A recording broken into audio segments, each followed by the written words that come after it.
SIFTER.com.au.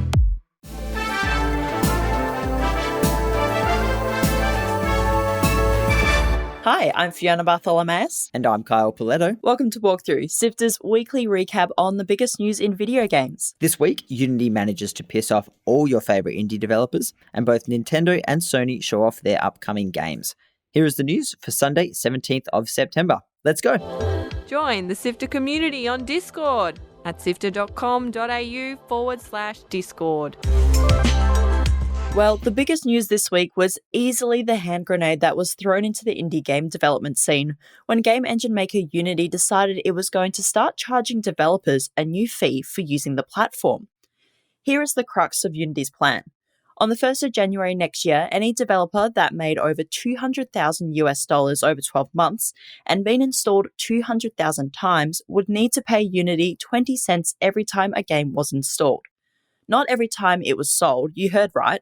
Installed, which means if you're like many people who use, say, a Steam Deck and a main PC to play the same game, the developer gets hit with 2 fees. And it was retrospective too.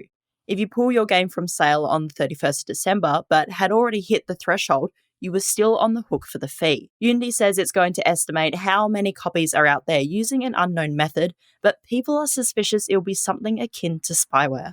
What is particularly dodgy is that Unity even went and secretly removed a clause from their terms of service that said you could use the terms you first developed your game under. So nope, sorry, that applies to everyone. The company seems to be digging in on this, and developers like Landfall Games, Aggro Crab, Inner Sloth, and Cult of the Land developer, Australia's own Massive Monster, have written open letters critical of the change. Here is Julian Wilton from Massive Monster. Yeah, it's just crazy. I just don't know. I think my first reaction was just kind of being confused. So I was like, what? What do you mean? Excuse me? Unity? John, what are you up to? Like, what's confusion? I don't think we've officially announced anything, but look, it's probably about 3 million copies at this point. So, you can probably run some quick math on that, and, it would be that we would owe a lot of money. I think they were saying it's like after a certain period, but like for us, and with a lot of developers, like the business model isn't, just selling games to a consumer. You're kind of looking at you're hoping to kind of get deals with storefronts. You might do a humble bundle or something, but now it's kind of like if we do that, we're actually going to owe a bunch of money. Even for us, it's like, if we were looking at getting a big deal or something, it's like, oh, well, if we have to pay Unity $500,000 for something, we can just, maybe get someone to port the game for that into a different engine. So it's like, why would we give Unity that money if we don't have to? So it's kind of dumb on their half. But yeah, hopefully they'll kind of get a bit more lenient with it. If you've done the maths, as we have, you'll know that works out to be around at least $600,000 that Massive Monster could be charged. It spiked a lot of future plans, and many studios have said they might cancel or delay their games now as they look for alternatives. No statement from Unity CEO Don Riccatello at the time of recording, but we'll bring that all to you next week, no doubt. Our 2 favourite Japanese console makers, Sony and Nintendo, showed off a bunch of games coming soon. Fee, I'll take Sony and you can cover Nintendo. Nice one. Let's lightning round this. Avatar: Frontiers of Pandora, Ubisoft's graphically impressive adaptation of the blockbuster films, sees you play as a Na'vi abducted as a child who must learn to reconnect to their roots. That's out on the 7th of December.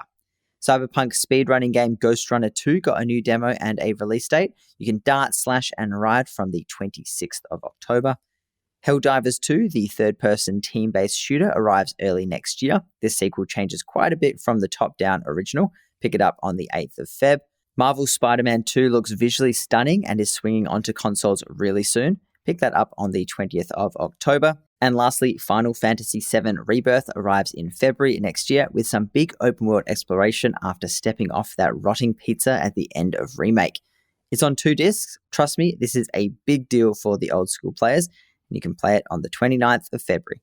Okay, let's go, Nintendo. Princess Peach Showtime was revealed, and our leading lady takes to the stage in themed performances, changing costumes and gaining new abilities like sword fighting, kung fu, investigation, and cake making. That's out on March 22nd. Racing game F-Zero gets the 99-player Battle Royale treatment like Tetris and Mario before it.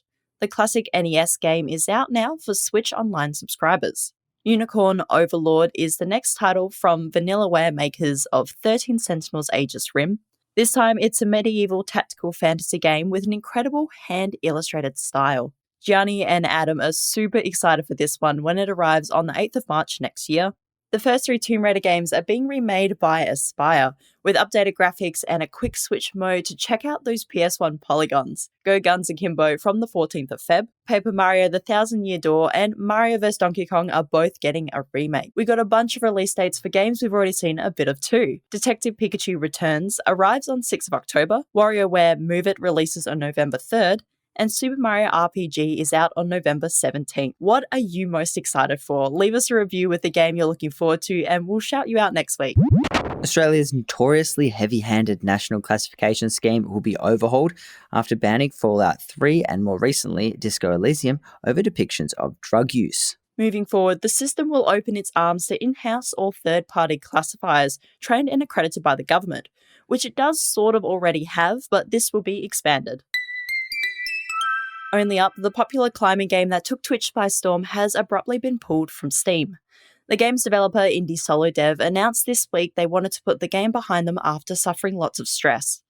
The game, which launched in May this year, quickly became one of the most popular games on Twitch for its unique take on Jack and the Beanstalk and its challenging platforming. However, the game was also hit with criticism due to quietly promoting NFTs, not having a save function, and the developer was accused of using other developers' assets without permission. It's too late for those who wanted to give it a try, but if you already purchased the game, at this point in time, it is still possible to play. It keeps getting worse for Embracer, with rumours this week that Borderlands maker Gearbox Entertainment is up for sale.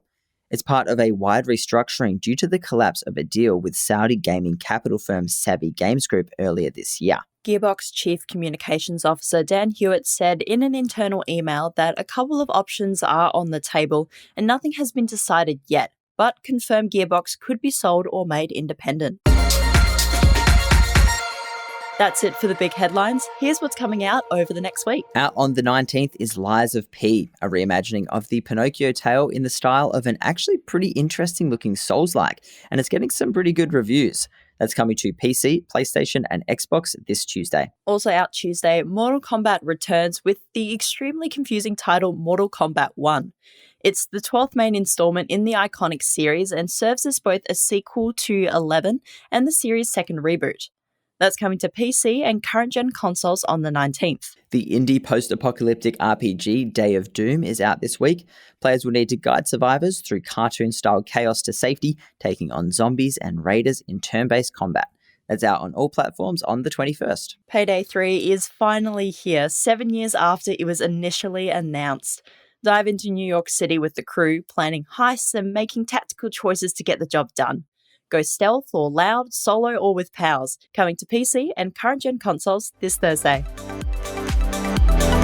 Articles to read, Videos to watch. and podcasts to listen to. SIFTER.com.au.